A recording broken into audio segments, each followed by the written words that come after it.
Hi friends, ఈరోజు మనము గీ chicken gravy చూపిస్తున్నాను చూసేయండి.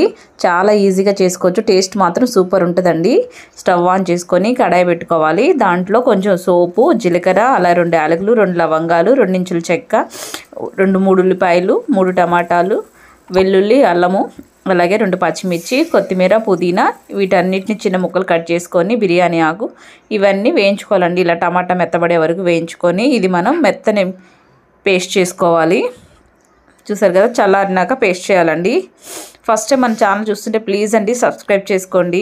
ఇలాంటి మంచి వీడియోలు నేను మీ ముందుకు తీసుకొస్తాను. ఆ తర్వాత అదే బాండీలో నూనె వేసుకొని ఇప్పుడు చేసిన పేస్ట్ యాడ్ చేసుకోవాలి. కొంచెం ఒక 2-3 నిమిషాలు వేయించుకున్న తర్వాత ఉప్పు, పసుపు, కారము, ధనియాల పొడి, జీరా పొడి, అలాగే కసూరి మేతి కూడా వేసుకొని ఒక 2-3 నిమిషాలు ఇలా ఫ్రై చేసుకోవాలండి మసాలాలన్నీ.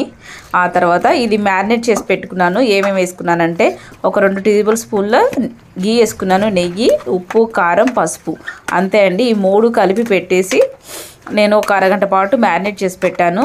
అది ఇప్పుడు వేసుకున్నాను అన్నమాట. ఇది మొత్తం కలుపుకోవాలి. 2-3 నిమిషాలు మనం దీన్ని ఫ్రై చేసుకోవాలండి. చికెన్ని మూత పెట్టకుండా ఫ్రై చేసుకోవాలి. ఆ తర్వాత మూత పెట్టుకోవాలన్నమాట. మరి మూత తీసిన తర్వాత ఇలా మనకి వాటర్ అంతా పైకి వస్తుంది చికెన్లోంచి. చూసారు కదా, చక్కగా గ్రేవీ కూడా మనకి రెడీ అయిపోతుంది. చాలా ఈజీ అండి, ఎవరైనా చేసేయచ్చు.